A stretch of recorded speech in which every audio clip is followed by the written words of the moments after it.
Yo guys, what's going on? My name is HackingIsFreedom and welcome to the 18th episode of What Was Cut, a series where we take a look at what exactly was cut from our favorite games. Today we're going to be talking about the first LittleBigPlanet. This is a game that I just absolutely love and I've had so many good memories playing it. I've played and 100%ed each of the games besides LittleBigPlanet karting, as I'm not really a big fan of karting games. Before the server shut down, I actually made some pretty cool creations back in the day. The one I'm most proud of is a creation I made in LittleBigPlanet 2. It was basically a rhythm type minigame like Guitar Hero, and I made that when I was like 14. It was really fun and interesting learning about the creative tools in the second game because the logic was so much more advanced. I had some of the so-called rare DLC in LittleBigPlanet 1 as well, like the Week 1 t-shirt, the spacesuit, and the core cap. Plus, I bought literally all other outfit DLCs and level packs. It was pretty much like early Fortnite for me. I just needed to buy every outfit. Anywho, let's hop into our creative moon and figure out what was cut. Let's go over the cut textures first, as there's a whole smash of them to talk about. These first two texture sheets are quite interesting. They all seem to be icons from the LittleBigPlanet editor, with the ones on the left being the oldest. Those ones seem to be from the earliest build of LittleBigPlanet when it was just a basic shape editor running on the PC. The other ones seem to be from a much later point in development, and they were most likely used for an in-game editor. This texture is a bit strange, and I'm not really sure where it was used. Perhaps it was used as a placeholder texture for the LittleBigPlanet Earth before the stylized one was made. It's labeled as UI World Map, so it was obviously used for some sort of menu screen. This texture that says pewter was supposed to show when accessing the pod's computer. Basically, it would have shown just above the player where the PS3 controller is. And I'm not really sure why, but this logo reminds me of the old GameSpy logo.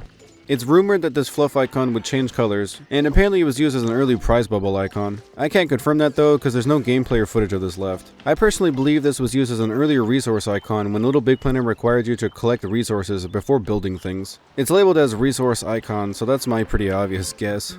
These medals are actually the earliest versions of the level complete medals. Bronze would have been for completing the level, silver would have been for collecting all of the prize bubbles, and gold would have been for when you ace the level, which means completing it without dying. Much later in development, we got these variants, which are pretty close to the final design. However, the level complete medal was completely different, supporting two racing flags rather than Sackboy's head. These two textures are older versions of the level badges from the gardens. Interestingly, there's an even earlier version of this badge left over in one of the beta builds, although it isn't that much different.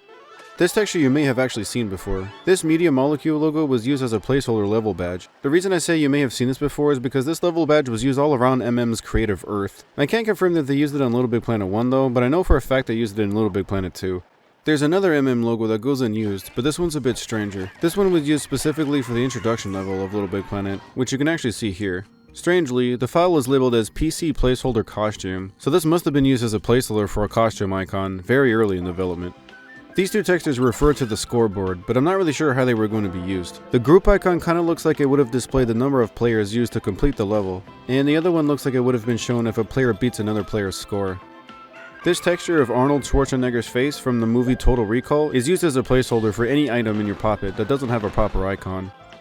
This super small texture was used as a placeholder for the prize that would have been inside of a prize bubble. This warning sign is another placeholder, but it's unknown where it would have been used. It can be found in the game's texture library under level badges, so I'm assuming it was used as another level badge placeholder. This texture sheet is of early Pop-It icons, and you can see that almost all of them got changed up. The most notable ones are these ones here. All of these are early material icons, and the skull, snowball, blue void, this chrome one, and this golden one were all completely removed as materials from the final game. There's also two Pop-It icons that show earlier gameplay features. This first one is from an old tool the community has dubbed the Freezatron, and it's speculated it acts the same as the Incinerate tool. Here you can see some gameplay of the tool in question, although there's no functionality left.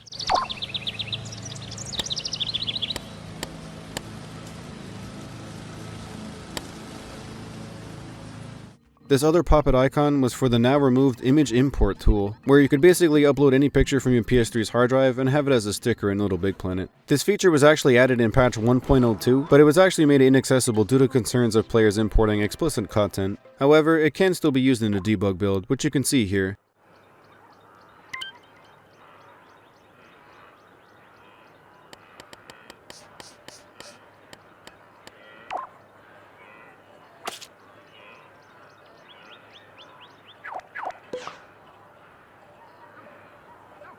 These textures were all used as reflection placeholders, and they relate to a now deleted object labeled as SkyCube, which again I'm sure was another test object.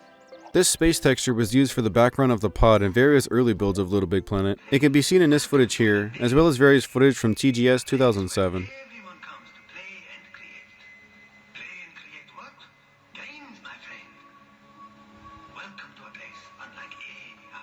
This texture was only used for a background in a prototype build of LittleBigPlanet. It's labeled as Backdrop Beanstalk, and if you're curious, Beanstalk was an earlier codename for LittleBigPlanet, basically when Sackboys were still called Craftlings, and you can actually see it being used here. This is an early version of the water texture, which looks really good to me. There's a strange blurry texture labeled as Face Ted Color. I'm guessing this was used as a reflection test, because I couldn't really find an employee named Ted. These 6 textures were used in a few beta builds as placeholder skin and costume icons, as they all have dummy in their name. There's also this texture which is labeled as Mystery Skin. This may have been an early icon for the random costume, or this may be remnants of an early game mechanic where you could randomize only your skin. Only in the LittleBigPlanet deploy build, you can see an unfinished skin icon for a knight costume. There's quite a few temp icons for the announcer voice music packs, which are never actually obtainable in the game. There's also a bunch of early pop-it icons for the various music packs seen throughout the game. The one labeled as Gum seems pretty interesting to me. It may have just been an early name for one of the standard themes though. This texture seems to be an early water hazard pop-it icon. All of the story mode character portraits were drastically changed. I personally have no idea why they originally went with this grainy, kinda creepy look, but I do really like the look of the original collector. That looks really cool. Lastly, for the textures, we have a bunch of unused stickers, and if you played LittleBigPlanet, I'm sure you know how many stickers there are in this game. So I'm just going to go through these quickly. These are all the unused common stickers. These 4 were supposed to be collectible in the Canyons levels. These 7 stickers were cut from the Metropolis levels. 11 stickers were cut from the Islands levels. Only 2 were cut from the Temples. 3 were cut from the Wilderness levels. A head of Peter Venkman, Ray Stantz, Egon Spangler, and Winston Zeddemore were all cut from the Ghostbusters DLC. 2 stickers were cut from the God of War DLC, only 1 was cut from the History Kit DLC, 4 were cut from the Metal Gear Solid DLC, 2 were cut from the Pirates of the Caribbean DLC, and this may have been because of how realistic the skull looks. It's not very kid-friendly, but I do personally think it looks awesome. A single sticker was cut from the Ragdoll Kung Fu DLC, which also looks pretty cool. The Valentine's Day DLC had 1 sticker cut as well. The John Bergerman Sticker Pack DLC also had 1 sticker cut from it, which you can see in the LittleBigPlanet 3 DLC image. The final 3 stickers weren't fully cut, but they were changed drastically. Here's a side-by-side comparison of each. I personally really like the older version of this submarine a lot better, and I find it super cool that this sticker was originally a real-life gopher. That's so much better than a stylized one. I would have had this around my entire pod. Materials are very close to textures, so let's talk about those next, shall we? This first material you may have seen or even used before. It's an early fire or lava material, and this was usable back in the day with various glitches. I actually had it myself and used it in a few of my levels. Another cut material which I may have gotten to use is called Dark Glass by the community. It pretty much acts just like the dark matter material, but it's semi-transparent and has sharp edges. This material can actually be seen in some of the gardens levels. I also got to use this back in the day with some glitches. It's nothing special though. Apparently, Horrible Gas had its own material at one point in development, though you can see this is clearly a placeholder icon. White and torn cardboard can still be found in the final games files, but obviously goes unused. This is an unused dark version of the sandpaper material. This green fabric material was most likely supposed to be unlocked in the gardens levels. A weird wooden material called teak wood was also removed. A grass material that looks really realistic. These 5 materials were all supposed to be unlocked in the islands levels. This strange material was likely a placeholder, but it's labeled as Mexico Pattern 9, so it would have most likely been unlocked somewhere in the Canyons levels. This is another strange one, and it's labeled as USA Navajo, and I'm guessing this would have been unlocked in the also cut American Midwest levels. This material was supposed to be unlocked somewhere in the Savannah levels. This blue wavy material was supposed to be unlocked somewhere in the Temples or the Islands levels. These 3 materials I'm not really sure where they were supposed to be used. The one on the left is the gold material I mentioned earlier, the one in the middle is labeled as glazed ceramic, and the last one is labeled as creative zone. I feel like I've seen the last one before, but I can't really remember where. I think it was used in LittleBigPlanet 2 for a few of the tutorial levels, but I'm not really sure. The last material that got cut is this Skull and Bones wire material that would have most likely been unlocked in the Pirates of the Caribbean DLC. This may have been cut for being on the edge of family friendly. Next up, we're talking about the various cut levels, and this first one would have been my favorite if it stayed in the game. It's called the Russian Theater, and there's still quite a bit left over from this map. This was the background to its levels. There's actually an ambient sound file for this level, which is just general theater noise.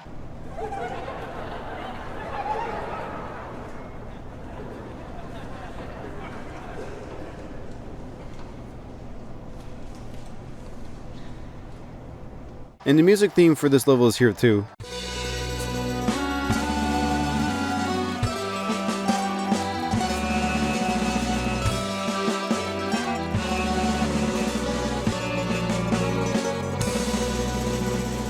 This was later called Party Ghouls and released as DLC in the Monster Pack. This music pack image is left over as well. 7 unique materials were supposed to be unlocked here, those being Wood Flower Blue, Lace 01 and Lace 02, Pebbled Glass, which I believe turned into the Aztec Jade material, Russian Knit, Russian Fabergé, and Russian Fabergé Red. Lastly, there's a few stickers that were only unlockable in this level, those being this vase, this sticker which is labeled as a clown eye, a circus sign, a pillar of some sort, stage curtains, and this sticker of a woman that looks like a chicken. Just a few minutes ago when talking about the materials, I briefly mentioned a cut area called American Midwest. Sadly, not much of this level is left over, but once again, we do have a background that would have went with its levels. We have 2 ambient music tracks, and this first one is for the daytime.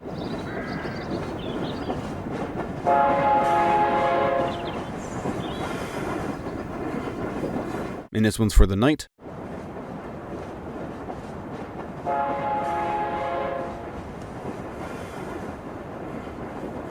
The music theme for this level is called Well Trained, and was once again later released in the Music Pack 1 DLC.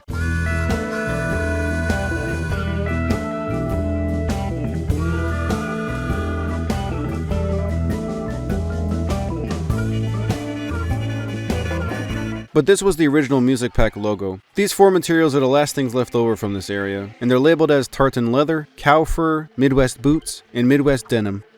This one you may have heard of, but another level called English Seaside was cut late in development. We have a background that was originally only seen in this screenshot, but now can be seen in LittleBigPlanet 3 with some mods. There's some ambient music for this area too, both for the daytime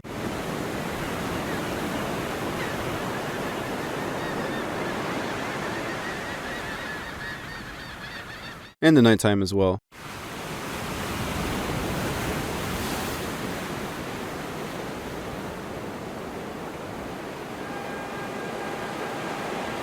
And there's also some looping wind sounds.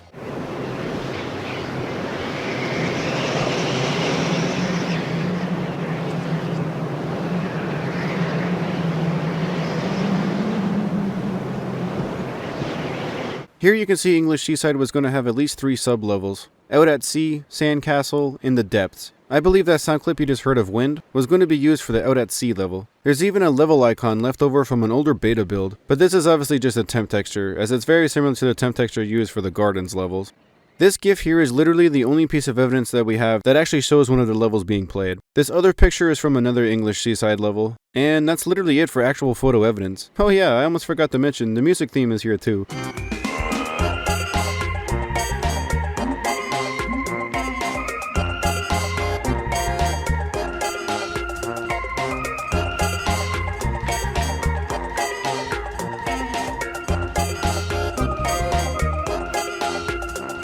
Which of course was later added to the Music Pack 1 DLC, and it surprisingly still uses its original Music Pack logo.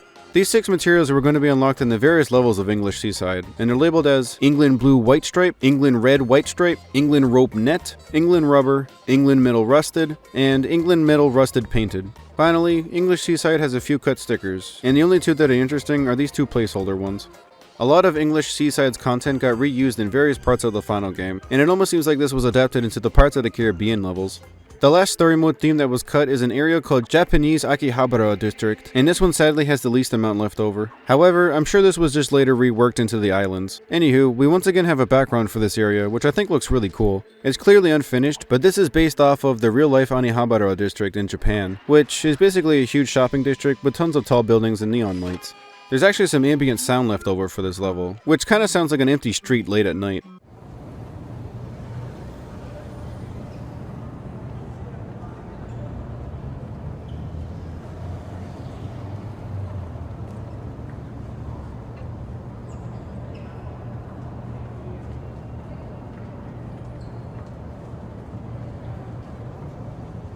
And of course we have the music theme, but once again this was later released as Wise Owl on the Music Pack 1 DLC.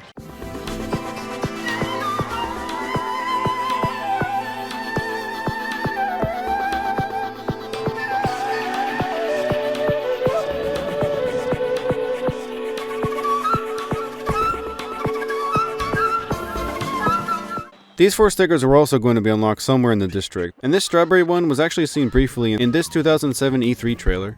Lastly, 3 materials were supposed to be unlocked here, just like the other levels, those being Japan Cardboard Neon, Japan Knit 02, and Japan Carbon Fiber.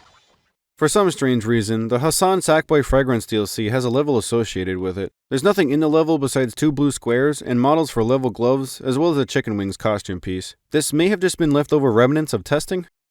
This level doesn't have a name, so I'm going to call it Ant Test. So it seems like this was a testing ground for the various logic used to control the ant. To me, this seems like this was a real early test for the rideable and controllable machines you would use in LittleBigPlanet 2, like the camel or that weird robot-looking bee.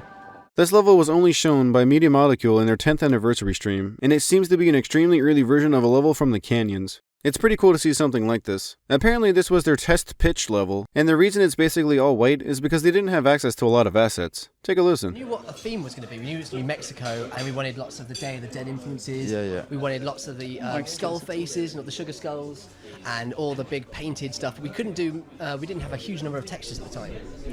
This next level I personally thought was interesting, but there really isn't much to it. It's just a basic lighting test. I thought it was interesting because it shows how basic of a state LittleBigPlanet was in at the time. These last two I want to show off aren't technically cut levels, but rather very early versions of LittleBigPlanet. This first version is referenced as Flathead by one of the developers. But this is actually pre-Yellowhead. Yeah, so if you look in, so this is Flathead, so... And it's the earliest footage of LittleBigPlanet that we have, and I believe this build was from early 2005. The game in this stage was quite different when it came to controls and creating. For example, the create mode used very basic editing tools, such as cutting out a shape and being able to rotate it, and that's pretty much it. Obviously though, this was the grounds for what LittleBigPlanet would become in the future.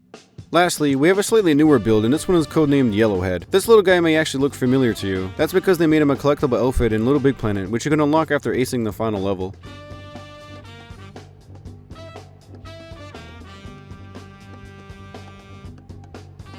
Onto the various cut models, and we got some interesting ones here. This first cut model is of a creature known as the Walker. When he spawned in game, he doesn't have any logic attached to him anymore, although he just seems to be an early version of the enemies you come across in the earlier levels. This radio tower is found alongside other assets for the pod, so I'm guessing it was supposed to be used somewhere in your pod. Most likely though, it was placed on top of the PS3 controller, or it would have been placed somewhere on one of the planets. Also among the pod files, there's a model of a springboard. It seems to have proper collision and bounces around, but I'm not really sure what the purpose of this was. This was most likely cut for multiplayer stability because I can see a lot of players crashing people's pods with this. Remember the Freezatron item I was talking about earlier? Well, Sackboy was supposed to freeze in a block of ice if he stood on the hazard for too long, and he would have been able to break free if you shook your controller. The frozen model of Sackboy just looks very strange. Like, did his eyes freeze off? This egg-shaped model is labeled as collectible egg, so this was most likely the original model of the prize bubbles, because you can still hear a rooster sound at the end of each level when you collect all of the collectibles in the same level. And in the debug build, there's an option that says collect all eggs in all levels. This model seems to be a placeholder of the prize bubbles, as it's labeled as collectible sphere. Media Molecule also used sponge balls for the prize bubbles at a later point in development, so it seems like they were really unsure of what to use for collectible bubbles. This model I find quite interesting, but it's unknown what the true functionality was supposed to be. It's labeled as DLC Gift Box, which suggests it was meant to be used in the store. Perhaps they were testing if you could gift players DLC in-game?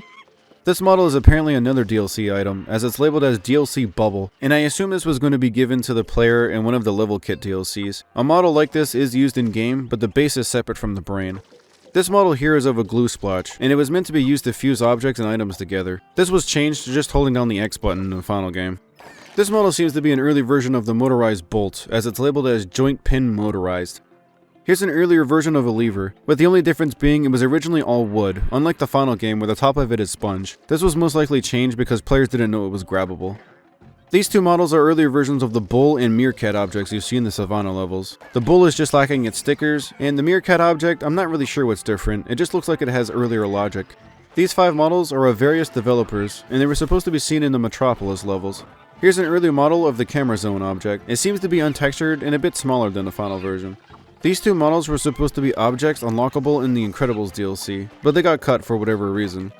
This is an earlier version of the power-up remover. I'm not really sure why they made it look like it would cycle through different power-ups though. At least that's what I get from this logo.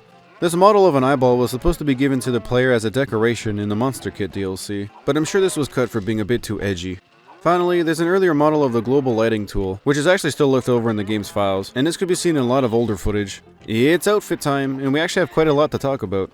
So firstly, it seems the developers had plans to release a Parappa the Rapper outfit. This would have been so cool, and I definitely would have bought this. Funnily enough, this outfit was later used for Sackboy in another PlayStation exclusive game called PlayStation All-Stars Battle Royale, which I also owned, and I'm a really big fan of. There's an unused Bumblebee outfit that was apparently going to be a part of the Design a Sackboy competition. This outfit can still be worn in the debug build, suggesting it was cut late in development. Ratchet and Clank outfits were originally planned to be in LittleBigPlanet 1, but it seems like they were a little unfinished. As you can see here, Clank's green eyes are missing, and the outfits lack a proper item description. These two outfits were added as DLC in LittleBigPlanet 2 though. A Big Daddy outfit from BioShock was planned to be in LittleBigPlanet 1 as well, but this early version seems to be more brown and less metallic than the one that was added in LittleBigPlanet 2. Two semi-generic pieces to a football outfit were cut from the main roster of outfits. This may have been unlocked in the also cut American Midwest levels. A Sephiroth outfit from Final Fantasy has been in the game file since patch 1.01, but for whatever reason, it was never released until LittleBigPlanet 2. This can still be seen and used in the debug build. It even has a proper item description. The Stunt Rider outfit was originally based on Evel Knievel's outfit. However, I'm assuming Media Molecule couldn't get the rights to use the outfit, so they just decided to change it. You can see the outfit much clearer here.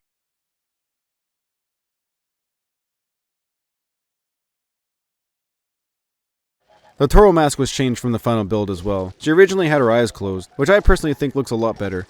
Speaking of masks, the cardboard mask originally had a developer's face on it. This is actually really cool. They should have left this in the final game as an Easter egg. A headpiece from the Katamari series is also never used in the final game. It could be seen in various early builds and in early promotional art. These four outfits were part of a Killzone pack which never fully got released. A smaller version of this bundle was released later as the Killzone mini pack. This horse is labeled as Genghis WA, and the WA stands for Waist Attachment, so we can assume this was going to be for the Genghis Khan DLC outfit. I wonder why this was never added to the costume. This golden Sackboy statue was originally planned to be an exclusive hand item given to the players that bought the Game of the Year edition. Fun fact, the PSP launch t-shirt and cap were supposed to be Game of the Year edition exclusives as well, but they got repurposed for the PSP release instead. In the LittleBigPlanet Deploy build, there's a highly unfinished Knight costume, and here you can see the skin, which I guess isn't too bad, but then there's the actual outfit. I mean, I guess it kinda does look cool with this blue transparent glitch. It reminds me of Tron. Also in the Deploy build, there's an unfinished ATM outfit. I originally thought it was just a TV costume, but looking at the chest piece, these are buttons, and this slot here is clearly where the money would come from. I wonder if this is an early version of the spacesuit, because the helmet is kind of similar. Cole from the Infamous DLC has a full skin texture that goes unused. I'm not really sure why they cut this, but it does seem a bit unfinished. Master Sin from Ragdoll Kung Fu also has his own skin, which isn't given to the player. This one, however, is fully finished and looks pretty good.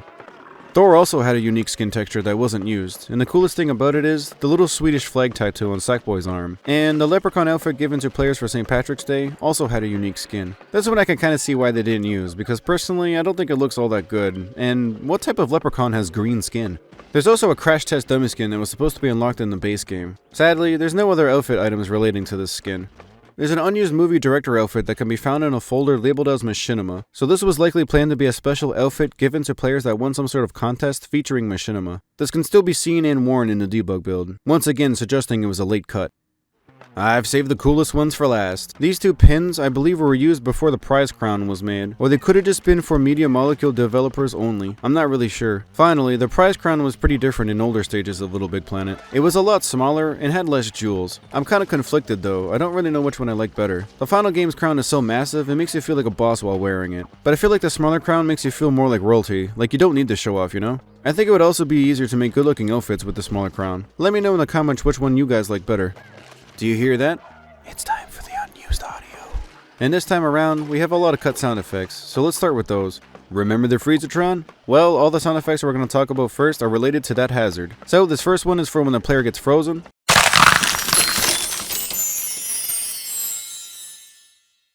This second one is a looping sound effect for standing near a frozen player.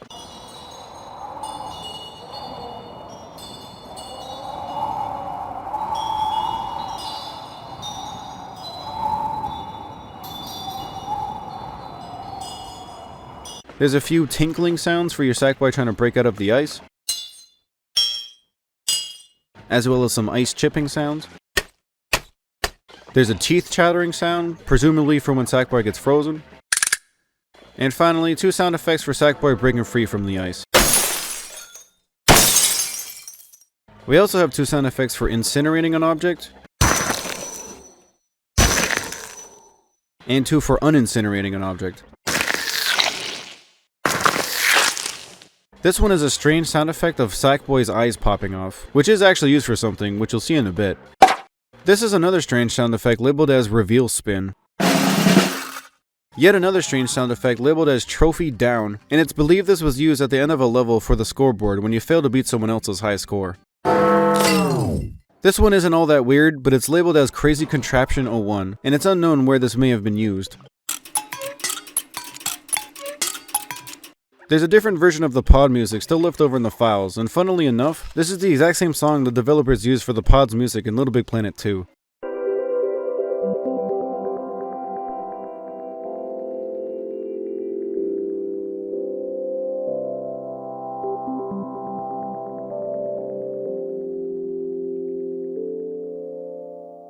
And we're finishing off the audio list with the only cut voice line, which was used in an earlier build of LittleBigPlanet, but got removed in the final. It's time to get down and get wacky with your fellow Sackies. Select Play Now, and you'll be cast into a dream arena of another's creation with some strangers you'll soon be calling friends.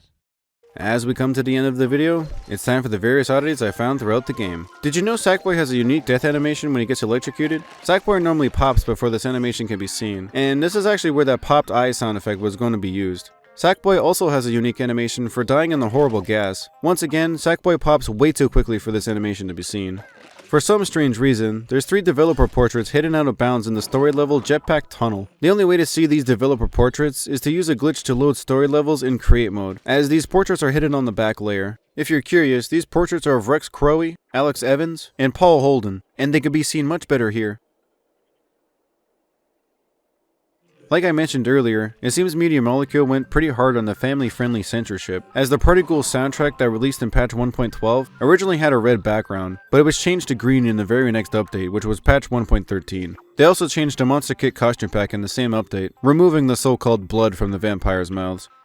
For some reason, the introduction level has duplicate names for Pete and Leo. I'm assuming they just didn't like the placement of their names and they just changed it up slightly. And they probably didn't delete the additional names because nobody was supposed to see this anyways. Also in the introduction level, there's a random piston on the floor, below Pete and Leo. I have no idea why this is here, to be honest.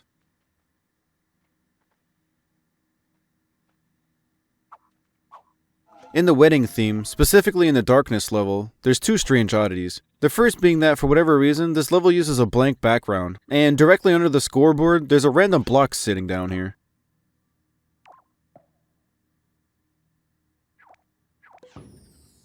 In the mines level, for some reason on the other side of the wall near the scoreboard, there's a rusted rectangle with an arrow on it. I once again have no idea why this is here. This picture is a bit of a strange one, and I'm not too sure if this was seen anywhere, but the picture is labeled as girlfriend, and it's only found in the LittleBigPlanet deploy build. I'm not sure if this was just a developer joke or what, but yeah. The green temple wood material you get from the temple's theme, for some reason has a random yellow scribble on its texture. This is quite obviously just a developer mistake, but it's strange that this got past testing. These 2 pictures of the dev team can only be found in the files of the deploy build. Again, no idea why they're here. Perhaps they were just used as placeholders. The pictures, however, can be seen here. These paint bucket objects were only seen in earlier builds of LittleBigPlanet, and it seems like that was the basis for the whole sticker system. You can see in this footage you would use the paint roller and different paint to paint various objects, and obviously you would use the paint scraper to remove what you've painted. In this screenshot, you can see the pop-up color system was super advanced. You could literally make any color you want. You can also see here that the skin icons originally had necks. In the final game, they obviously only used Sackboy's head. This screenshot here is one of the earliest designs of Sackboys we have, besides Flathead and Yellowhead obviously. You can see Sackboy was a bit more chunky. He had stubbier legs and realistic looking button eyes. They probably thought that was too creepy for kids, so they made Sackboy's eyes shinier and cuter by default. The button eyes costume piece we got in the final game is probably a reference to this point in development.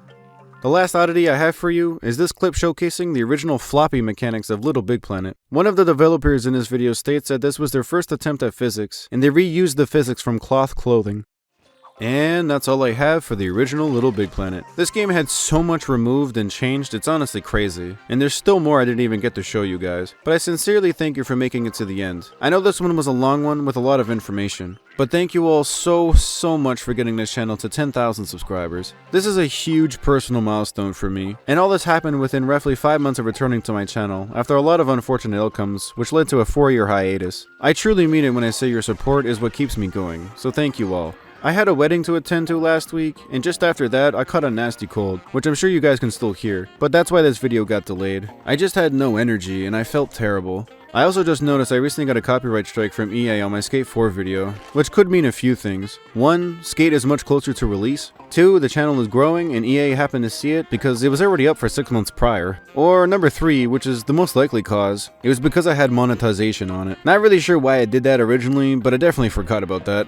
I hope this video didn't sound too bad with my cold. I know a few things here and there can sound weird. Anywho, if you have a suggestion for the next What Was Cut episode, please feel free to comment down below. With that being said, thank you so much for watching, and I'll see you in the next one. Peace.